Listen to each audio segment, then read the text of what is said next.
Remember to subscribe to our YouTube channel at NDN TV Nigeria. Click on the subscribe button and be the first to get notifications. Despite assurances by the Akwa-Ibom state government that the killer of Miss Umore would not go unpunished, some young Akwa-Ibomites insist that the government should take responsibility for her gruesome murder for failing to provide opportunities that will create employment for young people in the state. The late Miss Umore, a fresh graduate of philosophy from the University of Uyo, while awaiting her National Youth Service Corps NYSC call-up letter, shared a post on Twitter seeking help for employment. She was contacted by a young man identified as Frank Akpan, who took her hostage, raped and murdered her in cold blood. The tragic incident has since sparked off public outcry as several groups are demanding justice for the late Miss Umore. The Akwa-Ibom state government had penultimate week paid a condolence visit to the bereaved family of the deceased. During the visit, Secretary to the Akwa-Ibom state government, Dr. Emmanuel Ekwuem, who led the delegation of the State Executive Council, vowed that her killer would not go unpunished. However, youths in Akwa-Ibom state have accused the state government of creating the circumstances leading to Miss Umoren'S death. We are becoming scared, like young ladies, we are becoming scared as each day passes. So please, I'm pleading to the government, please, people should create job opportunities, especially in Akwa-Ibom. We don't have companies, we don't have industries. Like Akwa-Ibom is just, I don't know how to say it, but Akwa-Ibom, we don't have companies, we don't have industries, we just have nothing.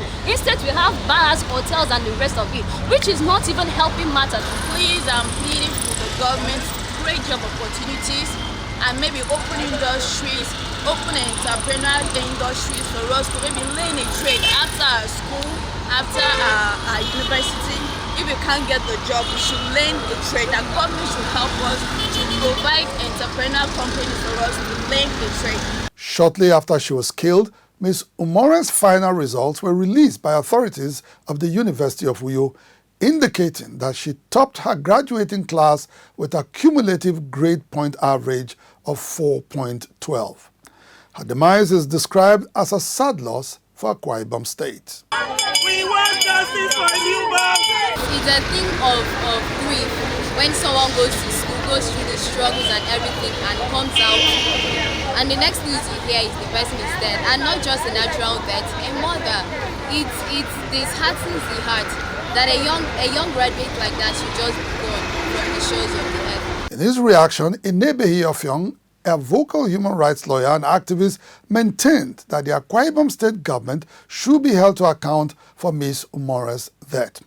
According to him, high unemployment rates in Akwa-Ibom state is as a result of wrong economic policies and misplaced priorities of the state government. A state of barely 4 million people is now ranked that the third quarter of 2020 as the state was placed second in the unemployment index in the entire country.